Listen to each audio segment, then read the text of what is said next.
Monsieur Jean Gosselin.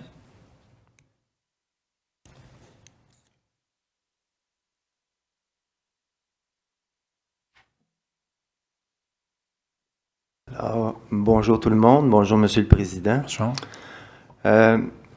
J'ai assisté hier à la simulation, la présentation qui a été faite.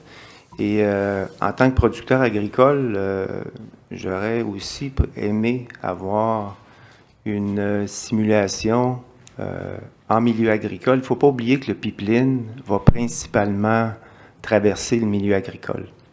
Et simulation terrestre, là, vous avez touché un point tantôt avec le promoteur, à savoir qu'est-ce qui arrive s'il y a un déversement de 10 000 barils en milieu terrestre. Il nous a été fait comme réponse que le pétrole va migrer vers la surface et s'écouler. Et il faudrait peut-être considérer qu'en milieu agricole au Québec, on a du drainage souterrain et du drainage de surface. On a une approche par bassin versant. On a investi énormément dans la protection des rives, des bandes riveraines, etc.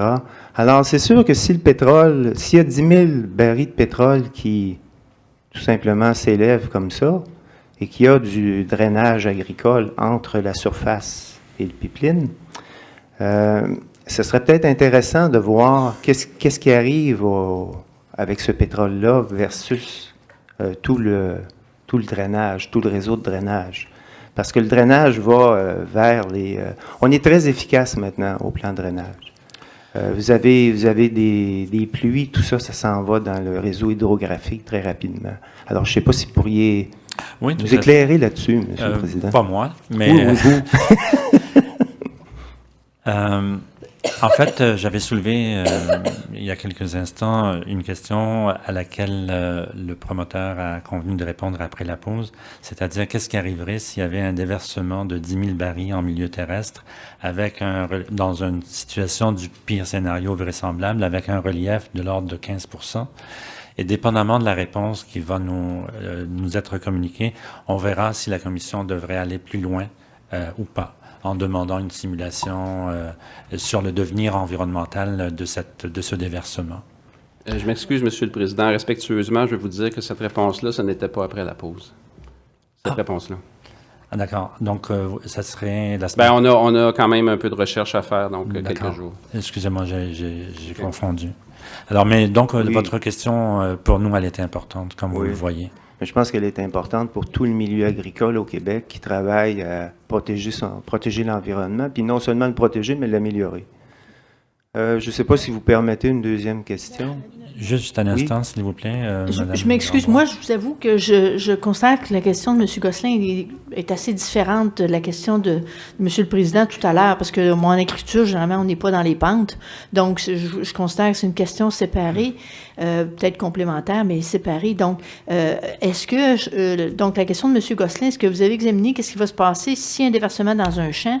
Est-ce qu'il y a une partie du pétrole? Probablement qu'il y a une partie du pétrole qui va se ramasser dans les drains, à moins que vous jugiez que les trous d'un drain sont pas, en tout cas, pas suffisamment gros pour que le pétrole rentre. Mais en tout cas, on aimerait vous entendre là-dessus.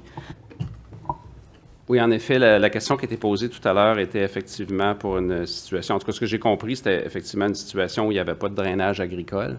La situation où il y a un drainage agricole, c'est une autre situation particulière et on peut élaborer là-dessus. Je vais commencer avec M. Veilleux, puis possiblement M. Grenon.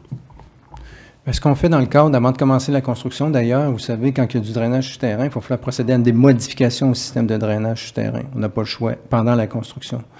Donc, l'ensemble de l'information au niveau du drainage souterrain existant va être récolté avant les travaux. Lorsqu'on a les plans, on va faire des modifications pré-construction pour s'assurer que pendant la construction, il n'y a pas de dommages au système de drainage et tout le terrain va continuer à s'écouler. Pendant la construction, évidemment, il y a un suivi. Et après, on fait les modifications et on prend toute l'information pour redonner aux propriétaires chacun comment son plan de drainage a été modifié.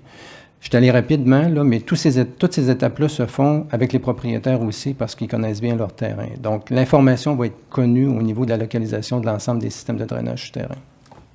Oui, mais je pense que la question de M. Gosselin, puis je vous avoue, j'ai la même, là, c'est s'il y a un déversement, OK, est-ce qu'il y a une partie du pétrole qui va être déversé qui pourrait finalement emprunter la voie des drains puis faire plus de chemin qu'il en aurait fait autrement, là?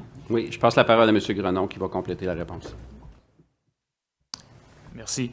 Lorsqu'il y a un déversement en milieu terrestre, comme la question de M. Gosselin, la première chose qu'on tente de faire, c'est bien sûr de confiner ce déversement-là le plus près de la source. Pour la question des drains, c'est certain que le pétrole, c'est une possibilité que le pétrole entre dans les drains et se mette à voyager là, sur une certaine distance. Dans l'élaboration des plans d'urgence, nous, on prend en considération tous les fossés qui sont le long de la conduite qui pourraient justement servir de voie de transport du pétrole éventuellement. Et à l'intérieur de ces fossés-là, on détermine ce que nous, on appelle des points de contrôle, c'est-à-dire des endroits où on pourrait déployer de l'équipement lors d'une situation d'urgence. Et ça, ce travail-là est tout fait à l'avance lors de la préparation des plans d'urgence.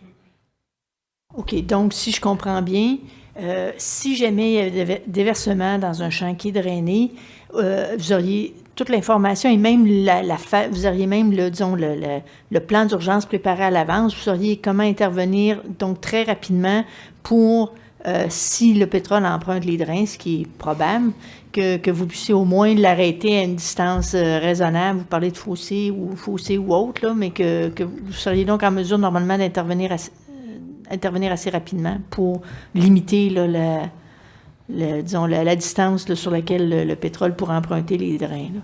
Exactement, c'est l'objectif principal de l'intervention serait de confiner le plus possible le pétrole proche de la source. Et puis ça, tout ce travail-là est fait à l'avance dans l'élaboration des plans d'urgence. Puis on va avoir des exemples d'ailleurs de ça lorsqu'on parlera de plans d'urgence. Tous les cartographiés, on détermine les voies d'accès, par exemple, en été, en hiver, pour se rendre à ces points-là spécifiques pour déployer l'équipement d'intervention. Alors, merci beaucoup. Nous